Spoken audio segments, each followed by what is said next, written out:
వరంగల్ జిల్లా నర్సంపేటలో పోలీసుల ప్రత్యేక కౌన్సిలింగ్ కార్యక్రమం నిర్వహించారు. నర్సంపేట ఏసీపీ కార్యాలయంలో 126 మంది రౌడీ షీటర్లకు కౌన్సిలింగ్ ఇచ్చారు.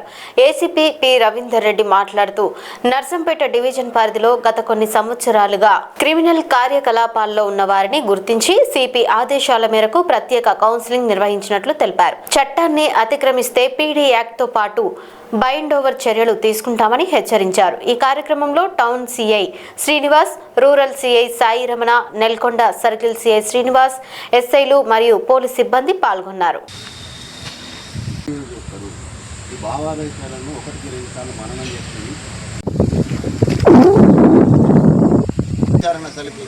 ఈయన ఆల్రెడీ 2-3 కేసులు చేసి చెప్పినటం లేదు. అగైన్ షూరిటీ ఇచ్చి మళ్ళీ అఫెన్స్ చేసి 126 మంది రౌడీ షీటర్లు ఉన్నారు.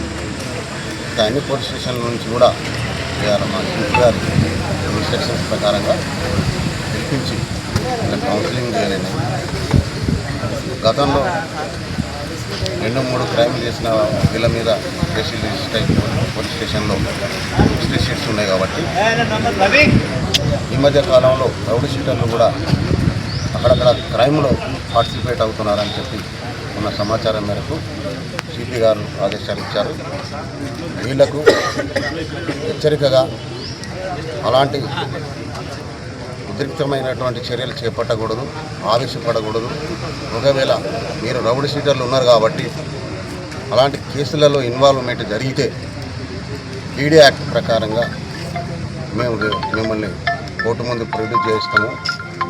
అందులో కఠినమైన శిక్ష ఉంటుంది. ప్రొడ్యూస్ చేసిన ముందు అప్పుడే విచారణ చేసే 2 years వరకు వాళ్ళని జైలుకు పంపించే అవకాశం ఉంది కాబట్టి వాళ్ళకు తెలియజేయనది.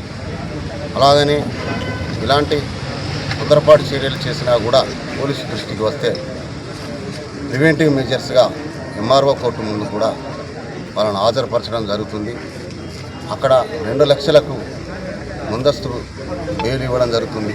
ఒకవేళ అలా ఇచ్చిన తర్వాత కూడా అంగవిద్రోహ చర్యలు చేపట్టినట్టు పోలీసు దృష్టికి వస్తే వాళ్ళ షూరిటీలు పే చేయకపోతే డ్యూటీ ప్రకారంగా 2 లక్షలు పే చేయకపోతే 1 సంవత్సరం జైలు శిక్ష పడే అవకాశం కూడా ఉంది.